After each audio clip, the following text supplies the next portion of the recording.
Praise the Lord. பிலிப்பியர் 2ஆம் அதிகாரம் 13ஆம் வசனம் சொல்லுகிறது, தேவனே தம்முடைய தயவுள்ள சித்தத்தின்படி விருப்பத்தையும் செய்கையையும் உங்களில் உண்டாக்குகிறவராய் இருக்கிறார்.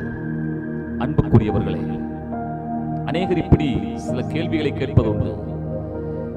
நான் தேவ சித்தத்தை செய்வது எப்படி? என்னில் இருக்கிற தேவ சித்தம் என்ன?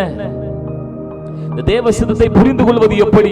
இங்கே பவுல் தேவ சித்தத்தை நாம் எப்படி அறிந்து கொள்ள முடியும் என்பதை மிக தெளிவாய் விளக்குகிறார்.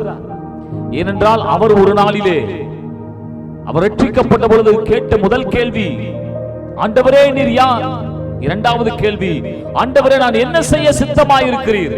தேவன் அவன் செய்ய வேண்டிய சித்தத்தை அவருக்கு வெளிப்படுத்தினது போல இன்றைக்கும் அந்த ரகசியத்தை சொல்லுகிறார். தேவன் தம்முடைய தயவுள்ள சித்தத்தை உங்களுக்குள்ளே விருப்பமாய் வைப்பார். உங்களுக்குள்ளே சில ஆத்துமாக்களை குறித்த பாரம், சில நபர்களை குறித்த பாரம், சில ஊழியத்தை குறித்த பாரம் உங்களுக்குள்ளே விருப்பமாய் பாரமாய் வைக்கப்படுகிறது. இது தேவனுடைய சித்தமாய் இருக்கிறது. தேவனுடைய அருமையான சகோதர சகோதரிகளே, இதை எப்படி செய்வேன் என்று நீங்கள் யோசிக்கலாம். தொடர்ச்சியாக சொல்லுகிறார், அதற்கேற்ற செய்கையையும் அவர் உங்களிலே உண்டாக்குகிறவராய் இருக்கிறார்.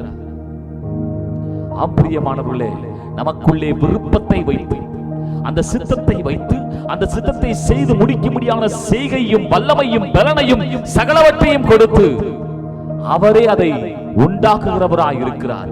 இது புது உடன்படிக்கையின் ஆசீர்வாதம். இந்த வார்த்தையின்படியே கர்த்தர் நம்மை ஆசீர்வதிப்பாராக. ஆமென்.